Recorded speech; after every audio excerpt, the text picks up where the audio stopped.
We will never stop being creative. Humans have always been creative. We are hardwired to express our creativity, and it's fundamental for our progress. So, the storytelling will never end. We've shifted though, like I said before, from sort of this intelligence-based society to what I think is more of a creative-based society. And we can get the data quickly, right? We can mine our insights, we can synthesize exponentially faster.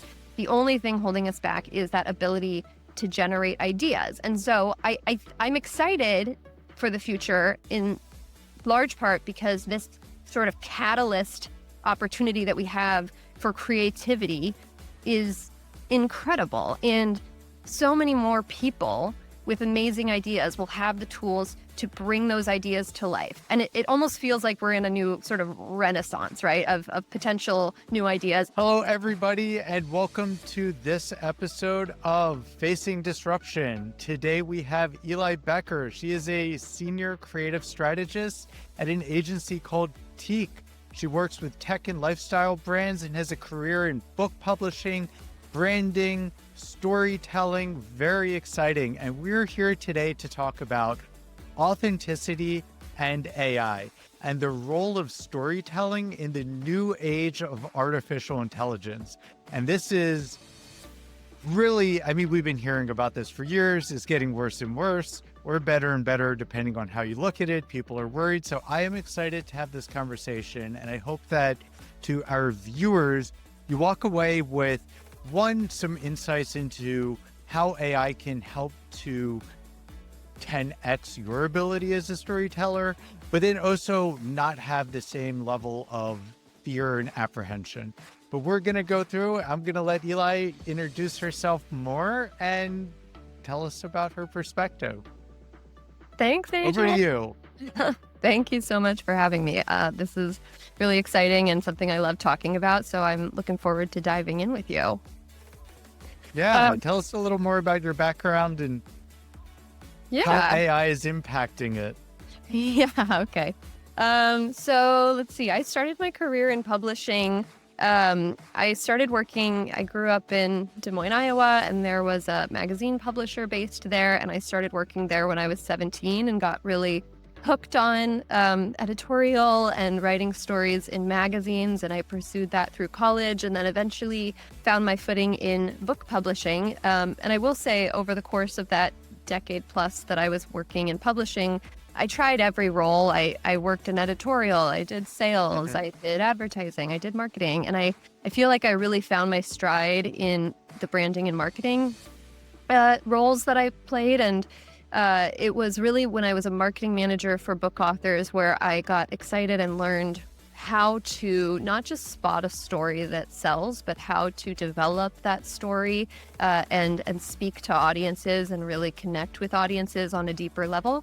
And so once I felt like I was ready to take that next step, that's when I decided I wanted to leave publishing and go towards an agency and really take my storytelling chops to the next level. And I applied for a producer role because at the time I wasn't quite sure how to transfer those skills into this new world of advertising. And so I thought, okay, producer, I can use my storytelling, I can use sort of the structure and the frameworks that I've used historically to tell stories in print digitally. And it wasn't long after I went to Teak that I spotted, my skill set and said, I think you're actually a creative strategist. And sort of the rest is history from there. I learned what creative strategy was and have just been developing that ever since and leveraging my storytelling background to help brands develop strategies that really resonate with audiences and feel like more authentic experiences for brands to be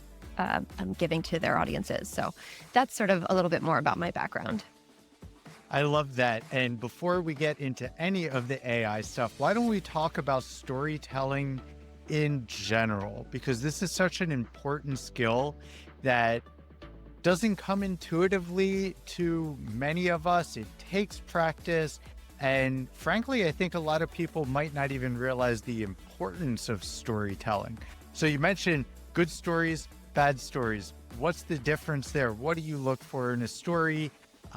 what makes a story feel authentic and meaningful? Yeah, I think it's a great question, and it's not an easy one to answer. Sometimes it's kind of that it when you see it sort of approach. Mhm. Doesn't answer your question and doesn't help anybody. So let me take a step back and kind of explain what a creative strategist does, because I think that understanding the structure and the frameworks that guide strategy kind of help to answer that question. So a creative strategist, and that's different. There are many types of strategy. Creative strategy is its own unique field. And a creative strategist sits in between sort of the product and the audience side and sort of that logical, cerebral thinking. And then over here with the creative side and trying to come up with ideas. And I teeter the line between the two. And one large part of my role is to get to the heart of what the problem is we're trying to solve, and not just what the problem is, but the relationship between the audience and that problem, how they see that problem, how the problem's affecting their life, what's the emotional story that's happening behind that problem, how is that impacting their day-to-day and the way that they move through the world. And I always like to take that a step further and try to really get to the heart of who my audience is in general. Like who are you as a person? What keeps you up at night?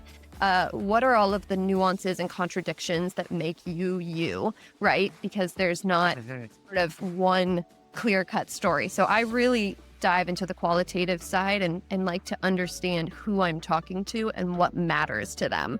And then from there, it becomes a lot easier to translate those insights. A lot of my job is trying to find an insight, something that a truth that's hidden in plain sight, that when you say it out loud, you think, okay, well, that's obvious, but I've never thought of it that way. It's to find that and give that perspective to the creative team, and then let the creative team turn that into a larger story. I think another way to think about it, I think what creative strategy is a lot like comedy and comedic writers. What makes a comedian good? What's the difference between a good joke and a bad joke? What's the difference between a good story and a bad story? It's how clever or how sort of authentic is that truth that's hidden in plain sight that you're bringing to the forefront. How are you developing that? And does it resonate on a level that makes somebody at the end of the day say, oh, they get me? And that's what we're trying to accomplish. Interesting. Okay, so when you say problem, that's not what I'm understanding from problem is not that I'm a brand and my problem is I need to reach 100,000 people. It's really, I have a product that solves a challenge, and you're coming in and saying, let me understand the challenge you're solving and who your customers are so I could lead the messaging on that. Yeah, I think that's a really important distinction and a really great observation, because I can't tell you how often I have clients come in, working at an agency. I work with a lot of different clients, and oftentimes they'll come in and say, our subscriptions have plateaued. We need more subscribers. Well, your subscription plateauing isn't a problem. It's a byproduct of the problem that you have yet to identify.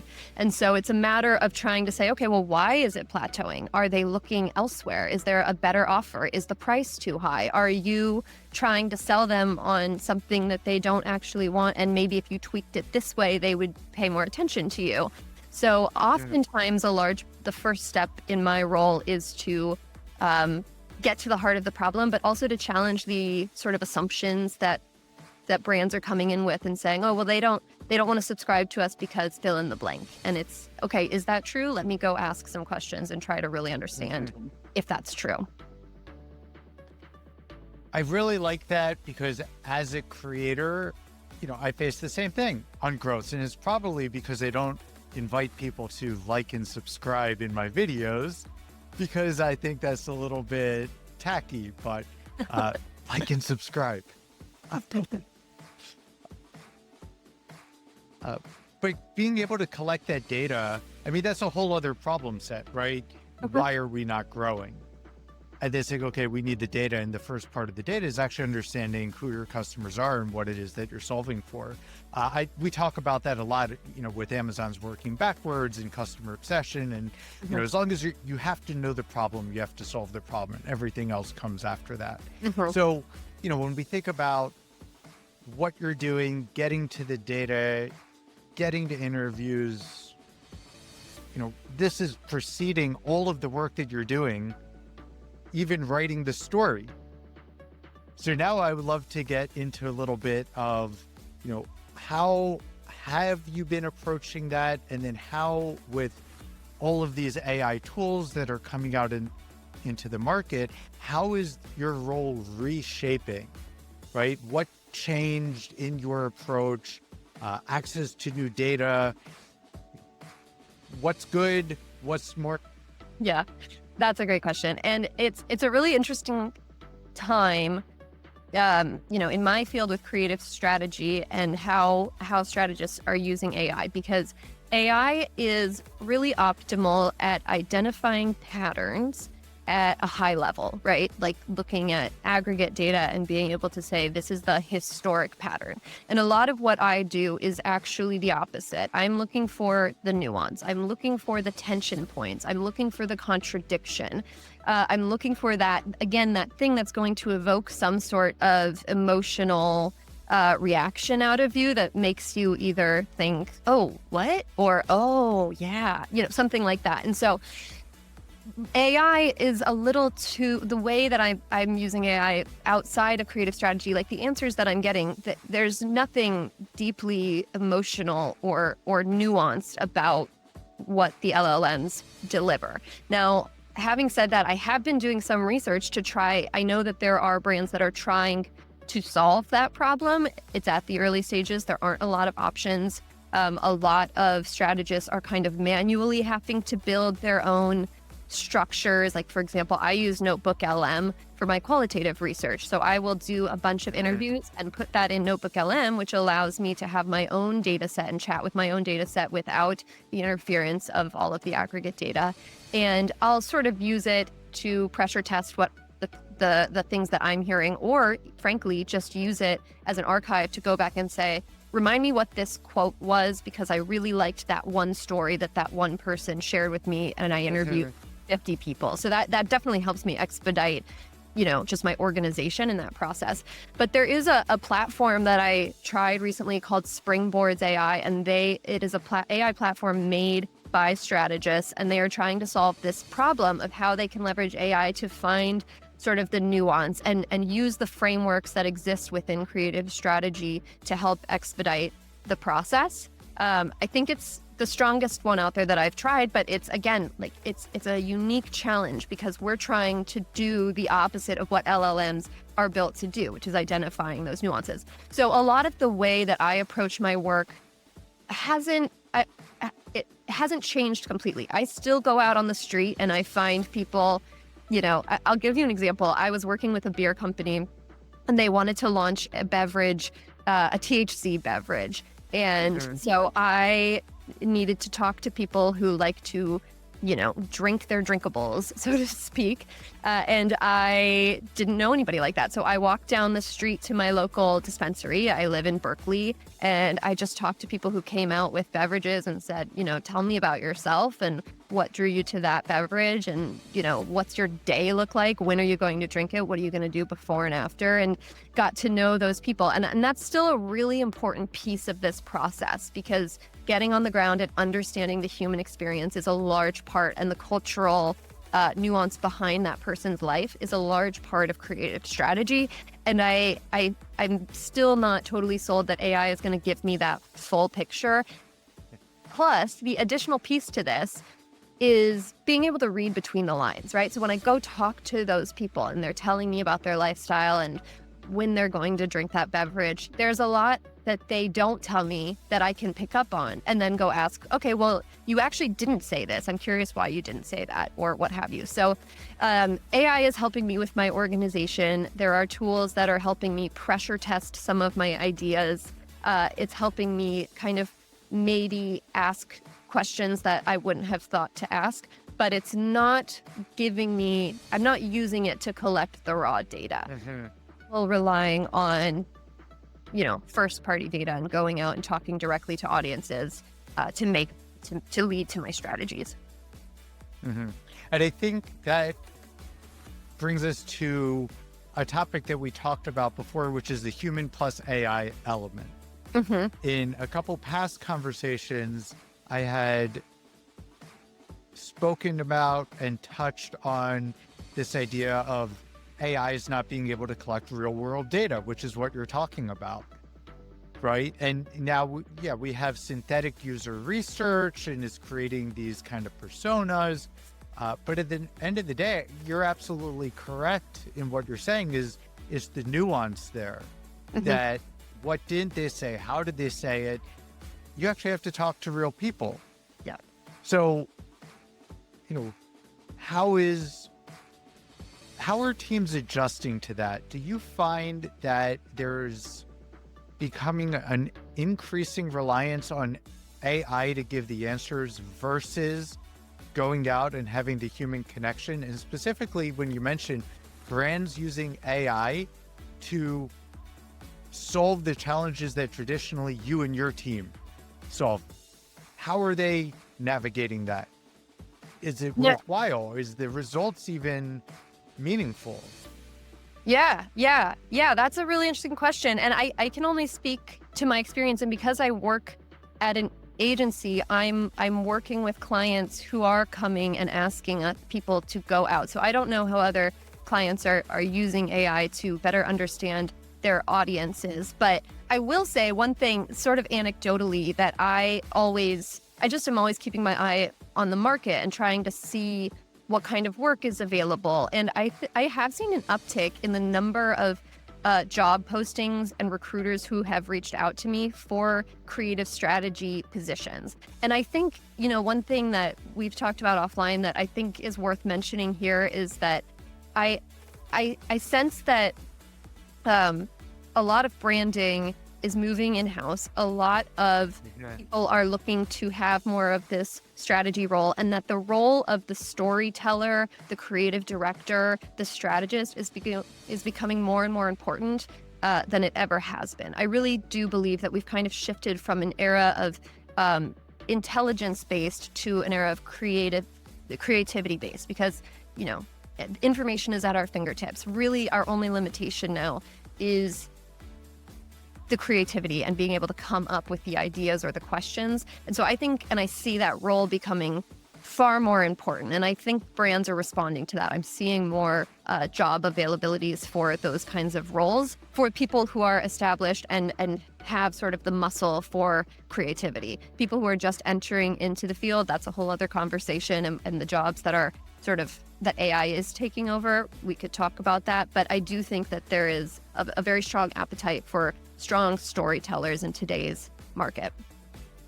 I'm glad that you mentioned that, and I would love to touch on it because what you mentioned, the roles sound senior. These sound like experienced roles, director, strategist.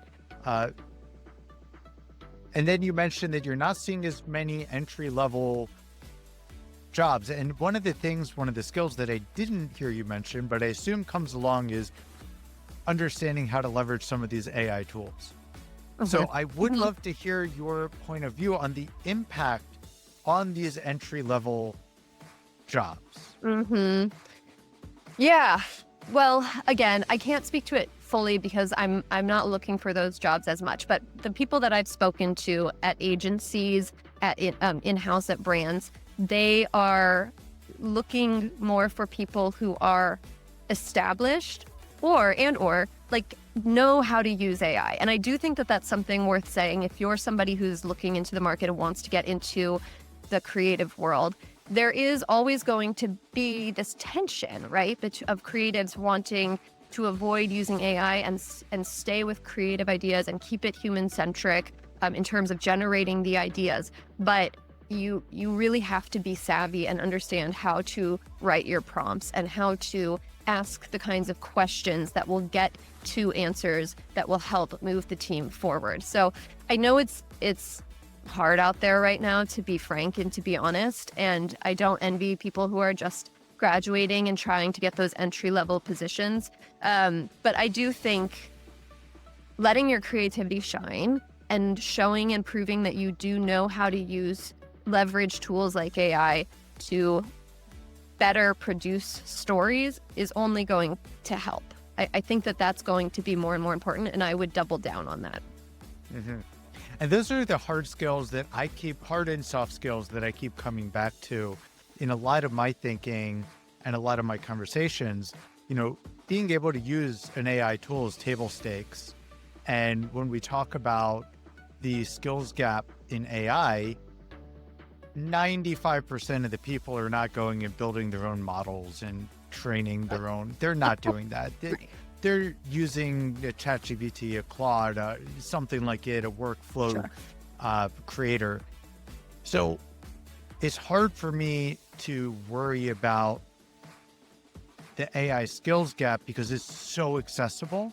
Mm-hmm. What I worry about is the entry-level skills gap in the job, right? You mentioned you have to be able to use AI tools to write a good story. But if you don't know what a good story looks like, how are you going to avoid that, right?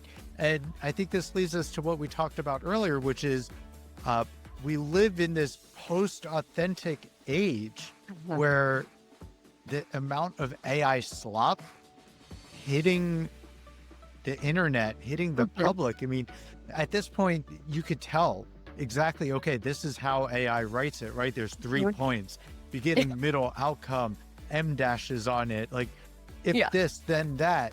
Yes. It's so inauthentic. Yeah. Oh my gosh. This is, I'm going to go on a bit of a tangent because this is a buzzword that's quickly climbing up my sort of pet peeves list, because I keep hearing that, that word authentic is such a buzzword right now, and hearing how brands need to be authentic and audiences are looking for authenticity. But one thing I haven't really heard other people say, but I guess I want to say it and just kind of put it out there and see how people respond is, to me, authenticity no longer means what it used to mean. And I would argue that it's not even sort of what they're asking for. Like, it's authenticity is changing. And I think it's important to call out because authenticity has been watered down to simply mean like made by humans, instead of this deeper acknowledgement of a person's ability to be vulnerable or courageous or distinctive, right? The meaning is shifting from who are you to is it human? And I'm a little worried that will continue to sort of desensitize us or become desensitized to the power of authentic sort of living, because it feels like we're lowering the bar to simply mean a world that doesn't involve AI. And that's where I'm like, okay, I could go on this tangent all day and I'll try to reel that in here. But that being said, what authenticity means for brands today is a really important discussion. And this is why I continue to believe that the role of storyteller and creative and strategy is more important than ever, because the brands that are successful in reflecting back the lives and realities of their users, I think will rise to the top. And specifically small brands and individual human brands. There's a whole other conversation to be had about the really big brands, the Googles, the Amazons, the ChatGPT, OpenAIs of the world. They're less brand focused and more product focused. And I'm going to put that to the side. But if we're talking about some medium sized and smaller sized brands and individual brands, the importance of authenticity is unparalleled. And I'll give you an example. So BarkBox is a subscription service that you can get monthly for your dog. I know you have a dog, so you're probably familiar with it. And it comes with all of these toys. They are exceptional at their marketing, and I don't even want to call it marketing because they've thought through every process of where their audience, their customer is, and how to make it feel really authentic. So for example, I don't know if they still do this, but they did this a while back. If your dog passes away and you have already paid for that month's subscription and the box is coming, you're going to receive a box for your dog who is no longer with you. you reach out to BarkBox and say, this has happened, they will comp that box. They will tell you, please go give it to a dog who will really delight in it. And they will send you a handwritten note with a picture of your dog saying, I'm so sorry for your loss. And when you get another dog, if you get another dog, like, of course you're going to come back to that brand because they're so in tune with how important that relationship is to their audience, and they do everything they can to nurture that. And so that's what I mean about really understanding your audience and being able to engage in those stories, engage in that reality. They created a story for their end user that end user is never going to forget. And if you go YouTube BarkBox, there are so many YouTube video testimonials of people explaining this exact story. So I think they've done an exceptional job. And if brands can really hone in, and that's why I don't really identify as a marketer. Like, strategy is beyond marketing. That is not marketing. That is a touch point that they created that creates this really special moment. And it's about finding those moments as a brand and being able to create those memories and those lasting connections. I could see that as being really important because what they've done is they've thought past the transactional part of the customer journey and really thought about end to end what is the relationship between a human and their animal. Right. And how do we support it across the entire continuum? Because it doesn't stop at, buying a box. Right. And I feel like we're seeing a lot more of that erosion of caring, erosion of providing value post the transaction. Yeah. Well, and I've had people come to me and say, okay, well, that seems obvious. People love their dogs. That's a deeply emotional connection. But I have a SaaS platform. So how, we can't do something like that for my product. And that's where I want to also kind of double down and reiterate that people buying anything, whether it's a box for your dog or a SaaS platform, no matter how technological it is, buying anything is an emotional process. And it's very hard to separate emotion from our purchasing because what we buy at the end of the day, again, I would argue even in a professional setting, is tied to our identity. And the job of a creative strategist or a storyteller or a creative director or anybody in these kind of creative roles is to get to the heart of who you believe you are so I can expand upon that internal narrative and help you feel seen. So really trying to find what that emotional connection is. And again, like, I just don't believe it if you say, well, I'm buying a Kafka alternative. There's no emotion there. It's a business decision. There is some decision that part of that is emotional that is going to keep you up at night, whether it's I'm afraid of losing my job or I'm afraid of losing important data, or this would make me feel like I've really accomplished. It's doubling down on what that emotional piece is and bringing that to the surface more. Even I went to this conference and their sales rep made me feel good. There you go. Exactly. Right. It's amazing how much of business is emotional. Almost all of the business transactions, like you said, are emotional. Totally. Right? And so it's so important to be able to connect with individuals. And, we talked a lot about the challenges AI is presenting, but I want to touch on something that is both a positive and a challenge. And that is, you mentioned the story for the brand, the story for the product, connecting with emotions, but all of your customers are going to be different, right? And we've gone through, phases of trying to personalize messaging through different demographics, right? But now with AI, how is that impacting our ability to personalize and customize messaging? It used to be you tell a story. Now, we do research, we have data, we could split into different demographics and customer personas. So now you could tell multiple stories. Yeah. One of the things that is happening already is with the amount of granular data that we can collect on people, we can now customize the story to the individual. How are they feeling today? What are they doing? You know, we see that they're on Facebook, you know, during this time of the day, it's probably their lunch. Maybe we wrap a story around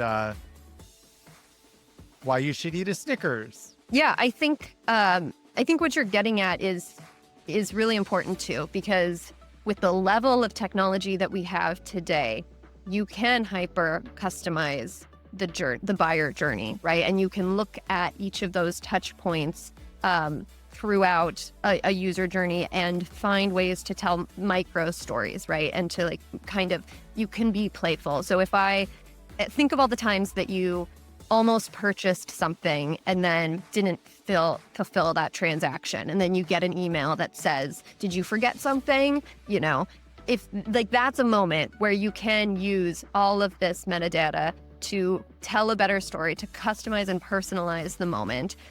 You know my purchase history, you know my name, you know what I've purchased in the past, and trying to make that feel a little bit more personal. And again, building those relationships, because at the end of the day, if you can make your audience feel seen, and you have vast amounts of technology to really hyper personalize that experience, that is when brand loyalty comes in. That is when you have a customer for life and they feel like they can trust you. And that's really the ultimate goal with all of this, with branding, with creative strategy, with storytelling, is to create those lasting relationships where you feel they think of you, they have a actual life experience that they tie to you. I'll give you, well, this is a little bit of a tangent, but I'll give you an example. Like, I know the name Logitech, but I hadn't thought of Logitech. And then I started seeing a physical therapist and realized that my ergonomic setup at home was poor, and they recommended a Logitech mouse. So now there's this before and after period of where I have brand awareness for Logitech, but I don't feel any sentiment towards it.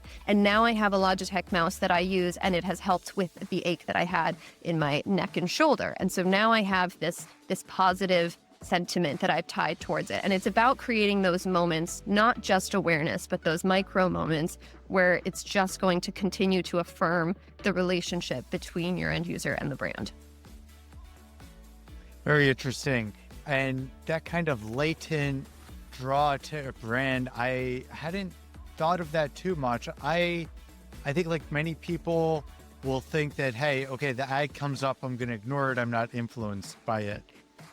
But looking back, I think there were definitely situations where when someone else mentioned that brand in a positive light, I was more receptive to it.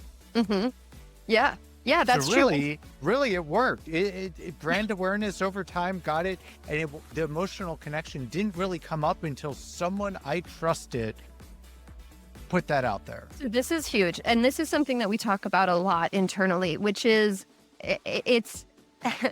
It used to be that brands could sort of write their own story to an extent. We didn't have, before the internet, you just had the ads, you just had what celebrities said about the brand, and there was less, it was less accessible to have such dialogue on such a vast scale. But that's not the case anymore. And so we're in this era where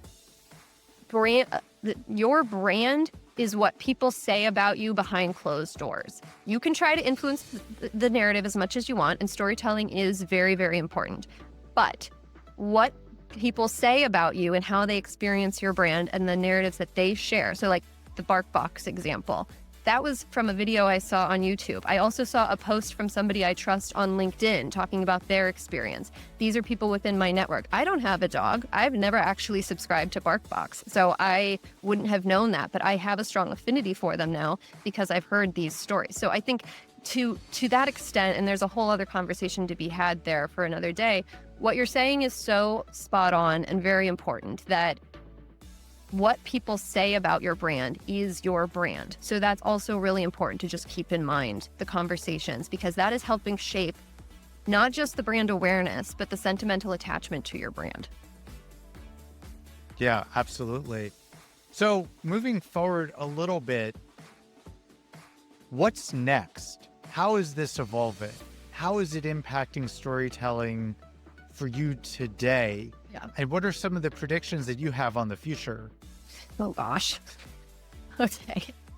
That's a good question. There's just so much to unpack there. So like on a fundamental level, we will never stop being creative. Humans have always been creative. We are hardwired to express our creativity, and it's fundamental for our progress. So, the storytelling will never end. We've shifted though, like I said before, from sort of this intelligence-based society to what I think is more of a creative-based society. And we can get the data quickly, right? We can mine our insights, we can synthesize exponentially faster. The only thing holding us back is that ability to generate ideas. And so I'm excited for the future in large part because this sort of catalyst opportunity that we have for creativity is incredible. And so many more people with amazing ideas will have the tools to bring those ideas to life. And it almost feels like we're in a new sort of renaissance, right, of potential new ideas. And I don't just mean for storytelling. Like I listened to a podcast about medicine the other day and how, people are thinking creatively about how we might use medications for different diseases and using AI to help better understand if that would work. Creative thinking and putting two seemingly unrelated things together is such an important skill right now. And we're more able to do that than ever before. And so I'm really excited about that. I do think that specific to my role, continuing to see how AI transforms to help enable creative thinking, because it really isn't built for creative thinking right now. There are ways to leverage it to improve your creative thinking, but I think that it'll be really interesting to see how platforms like Springboard AI continue to evolve and help creative strategists tell more personalized stories and get to the nuance of things more quickly. I hesitate to use the word quickly, but it's, to get to that place. So I'm excited to see where that goes as well. And all of that said, of course, there's the flip side of that. It makes me nervous too, the good, the bad, the ugly, it's all there. It's just a lot coming at us. And we just kind of have to go with it because I don't see it stopping. It's not, we are in it now. This is the future as far as I'm seeing it. And I think what you just said underpins a lot of this conversation, right? Things are moving faster. There's a lot more pressure to keep up. Yep. Authenticity, something's got to give, right? Something's got to give to move that fast. Yeah. You can't put that many humans in the loop to maintain it. So I think that just underscores the entire challenge is, yes, we're going to be able to do things faster, but faster is also a double-edged sword because your bandwidth is going to fill up really fast. And now, what we're seeing with some of these outcomes with AI and things slip through. Yeah. Right? Absolutely. But that being said, I love the fact that you use the word renaissance because you don't hear that a lot. A lot of the news is playing off of the doomer, things are bad, everybody's going to lose their job. But I think you're right. It is a renaissance. It's a renaissance that pressures you to be more, right? Yeah. To dive into that creativity more. That's what excites me is that it unlocks the boilerplate stuff so you could do the value based stuff. Oh my gosh. Right. Like if I think about, this is where I do go back to the younger minds who have these great perspectives and these great ideas and they're untainted by the world, what have you. And now, imagine giving Michelangelo AI when he was a teenager, the years that it took him to develop his skill set. If he could have started much younger, how many more incredible paintings would there be from him or whatever. That's a bad example, but I'm excited for young people who have great ideas because now they have tools to bring those to life. And I just feel like there's there's just the potential for there to be so many fun, new, creative things to look at and look forward to and spark new ideas and new conversations. And of course, it's true for everybody, not just young people, but I'm particularly excited to see what young people do with AI and coming up, bringing their ideas to life in ways that would have taken years of skill developing previously to actually come to fruition. And I think it still takes years. That goes back to what you said about the experience being important, because you have to get it over the final hurdle, and that's where the experience comes into play. Right? Like I think about AI art, there's the art and then the methodology that art was put together, and it's what do you value more? And the artist as well, right? Is the artist known? So it's almost like a pyramid of value, right? Are you buying it because of the artist and the story? Are you buying it because of its visual impact, or are you buying it because of the way that they physically layered paint on? I mean, that's one of the things for me, and a little bit of a sidetrack. I love going to museums, art museums, and looking really close sideways to the art. Yeah. I want to see the physical relief of it. Like I want to see the complexity that, and AI is not doing that, right? You could make some robots and probably do it, but that's its own level. So I think, what I'm hearing from you, we're just going to have to find new ways to be creative. Well, I don't know if it's finding new ways, but it's expanding upon its ability to test quicker and be more playful and have more outlets for play. And I think the more we can play, the more we're going to learn, the more ideas are generated, right?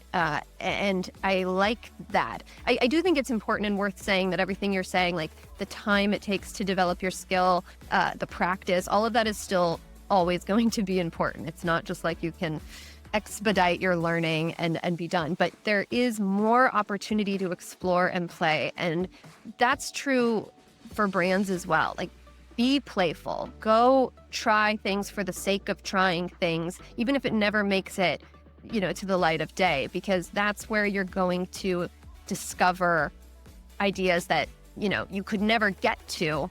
You can't get to point D without going through A, B, and C first. And that's where the creative side of creative strategy comes in. I might come to you with the parameters. Here's what I've learned about this individual or this culture or this group of people. Let's play within that space now to figure out what's going to feel right. And that's just so important. And we can do that so much more easily today and quickly. I love that. It really taps into my sense of play and the value. And with that, I'll close with one question related to that. Do you feel that people, and this is going to be a bit of a generalization, but the tolerance for play and experimentation, do you think that people are still receptive to that, more, less, or are they demanding for perfection? Yeah, that's a really good question. I would say it's a case by case. I definitely see the people that, expect perfection and want the one idea.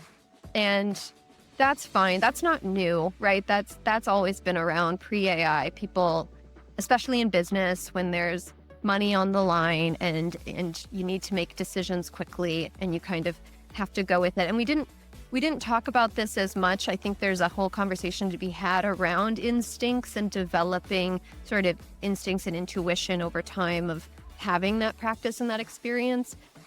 But my hope is that more brands, given how quickly we can iterate now, will embrace play and giving it a little bit more time, because we've already cut back so much time by having AI. We can get things done so much exponentially faster now. So maybe just take back a little bit of that time. You're still consolidating your overall time to kind of sit with things and play a little bit more. But again, I've found that to be on a case-by-case basis. Not all companies that I've worked with are that, willing to explore in that way. And that's fine. I get it. I understand. We got to get things shipped and out the door. So it's it's a give and take. But that would be my hope, is that, more brands give a little bit more time for that not just playing, but like letting ideas breathe. Because when you rush and force creative, the best creative ideas happen when you're in the shower or after a good night's sleep, you know? So if you can cushion in time for that to be part of the process, I find that it always helps. It always only like